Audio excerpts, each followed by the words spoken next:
Hey everyone, welcome back to another Talon Tea video. Today I'm bringing you another Crimson Lotus. This is Elemental Puerh 2018 Lincang Wild Sheng Puerh Dragon Balls. This is not one I purchased. This is one they, I guess, put in my tea package as a free gift. It was in there. I definitely didn't buy it. And I believe this is the second or third one I've got, because every time I order from them, I think this is the one they give me. I'll have to look somewhere in my stash, but I should have a couple of these floating around. But looking at the prices, it looks like there's one size. You get 6 8-gram Elemental Puerh Dragon Balls for $12.99. So not too bad, honestly. I think that's a very reasonable price. But now I'm going to read you the website description, so feel free to skip ahead if you would like. All right. There's a very interesting tea. This is a very interesting tea. The leaves are dark and the tea is enticing. There are a lot of potent energy in this tea. The flavor is fresh and aggressive with a balanced bitterness. There is a noticeable sweetness with a delightful sour note. Elemental Puerh is a collection of single origin, direct sourced, hand rolled puerh tea Dragon Balls. These are high quality examples of individual mountain personality. Each wrapper is stamped with an infographic containing all the important origin details.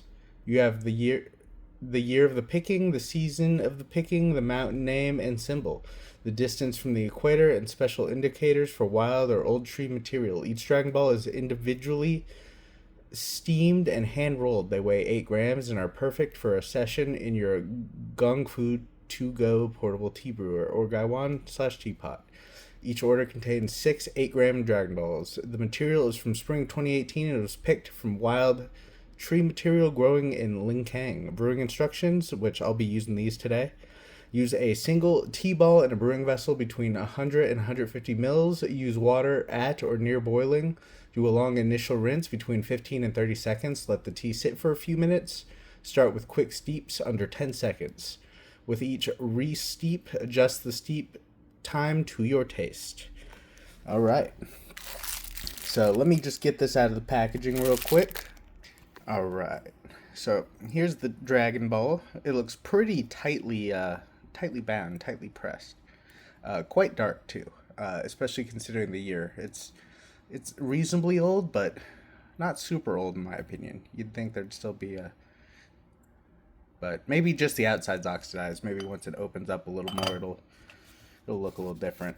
So here's the wrapping just for you to see.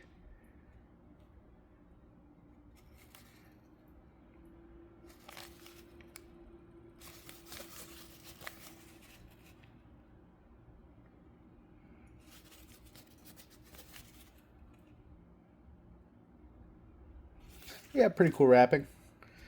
And let me just, I did heat all this teaware up. It's all nice and hot, probably a little wet. But let's see if I can get a little dry smell on this tea ball. I wasn't getting much smell when I took it out of the paper.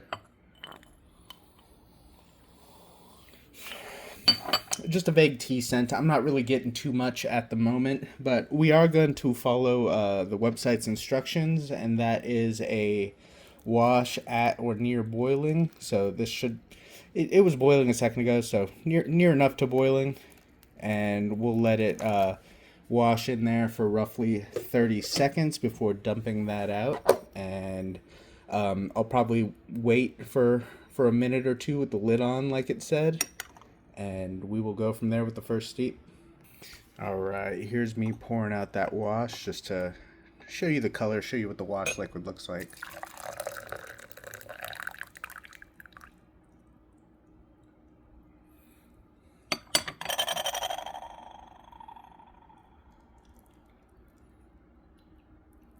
Looking real nice already. Granted, this was an elongated steep. Not quite open, but definitely getting there. Alright, and I will be back momentarily. I'll let this tea ball steam a little, like they say on the website, and then I will do the first steep. Alright, I am back. Here is the first steep. It's been, while I've been talking, a couple more seconds, so probably approaching 15 seconds there. They said keep it under 10, but I think that'll be fine. that air out a little. Oh. Still a little condensed, but it's mostly open. There's the wash still. There's the new liquid. Maybe a little darker, but looks about the same for the most part, I think. The wash got quite a bit of color because that was like a 30-second wash.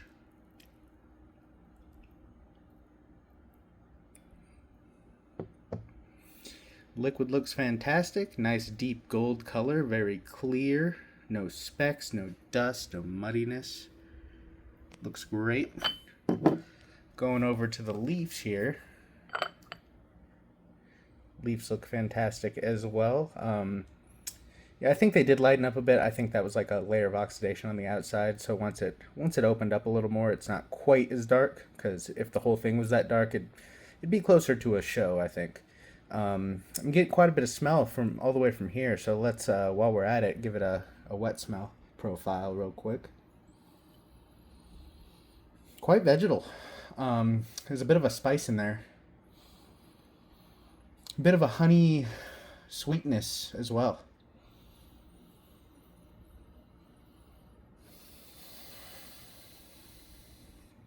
It's not super astringent smelling by any means. There's like a honey floral sweetness and a fresh. It's like they mentioned you get a sour note.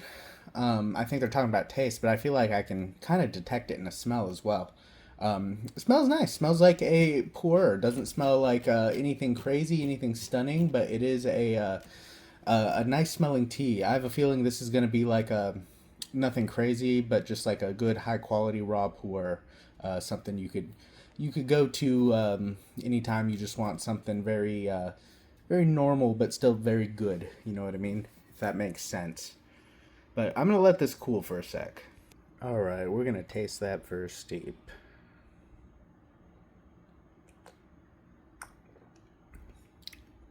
Very nice, very light, a lot lighter than I expected. Incredibly drinkable though. Nice full body. Almost a creaminess to it.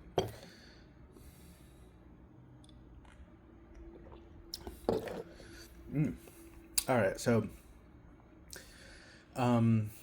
little bit of a mouth drying astringent effect, but very little bitterness, like very light. A bit of sweetness, almost like a honey sweetness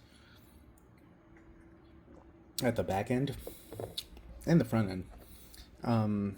Quite mouth drying currently, but incredibly drinkable. Actually, it's super tasty. Probably one of my favorite ones so far from this company as a whole. I'm gonna do another steep. All right, here is that second steep.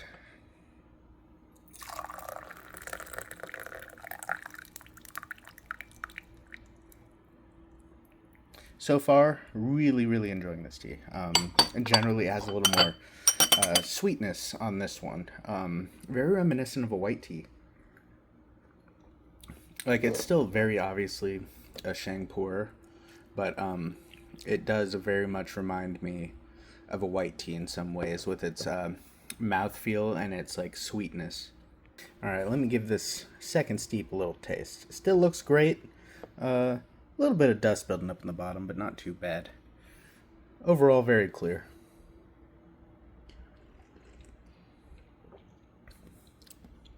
Yeah, this is just a really nice raw Puerh. It's very mellow. If you're a fan of bitter, this is very not bitter.